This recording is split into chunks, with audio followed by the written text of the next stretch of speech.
meaning promontory. Roseland today is a place that seems to have stood still in time.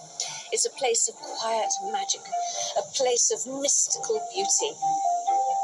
Hidden villages like Portlow protect the peaceful pace of tidal life. Equally charming is Verrian with its unique roundhouses, apparently designed so the devil couldn't hide in them.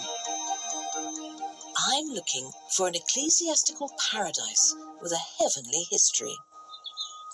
How beautiful is that church? How beautiful is that location? And to put a church and a location like that together, I mean, it literally is heavenly, isn't it?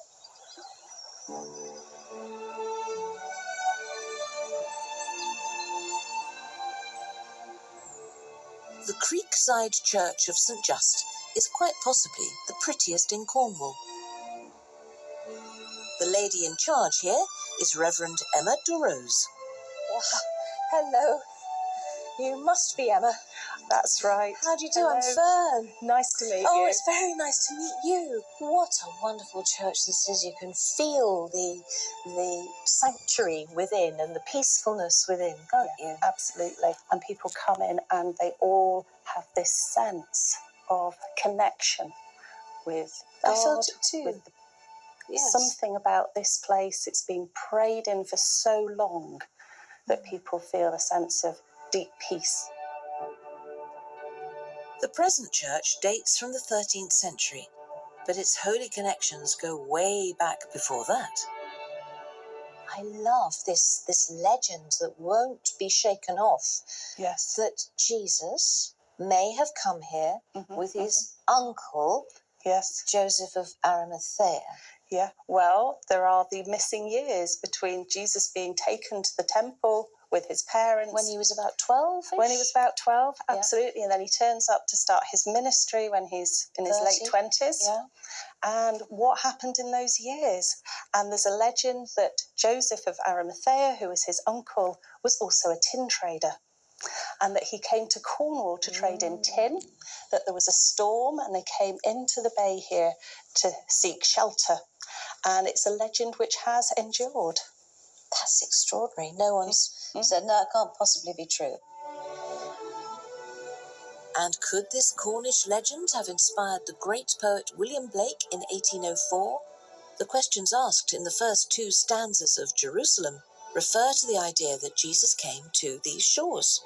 So when William Blake wrote the words to the hymn that has become Jerusalem and did those feet, it's possible. Certainly a very big question mark. Okay. And what happens when you sing Jerusalem in this church? It's such a popular hymn, and weddings especially, they do like to choose Jerusalem and raise the roof. Yeah, we all love it. Cornish singers. It is. Oh, yes, of course, of course. It's not just the magical location and its connection with the boy Jesus that make this church so heavenly. It's also the churchyard. And this is no ordinary churchyard. It's a truly inspiring garden. Somebody once called it the Garden of Eden, and John Betjeman said it was the most beautiful graveyard in England. The 100 of Powdershire is a hotbed of horticultural creativity.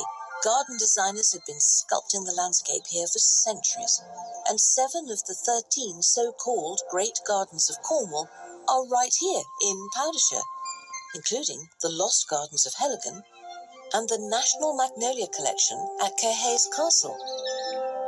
Many of these gardens owe much to the plant hunters, intrepid explorers like E.H. Wilson and George Forrest, who in the 19th century travelled the world like a horticultural Indiana Jones. They brought back many of the exotic plants that thrive in our gardens today. Clive Johns has been looking after this Garden of Eden for over 21 years.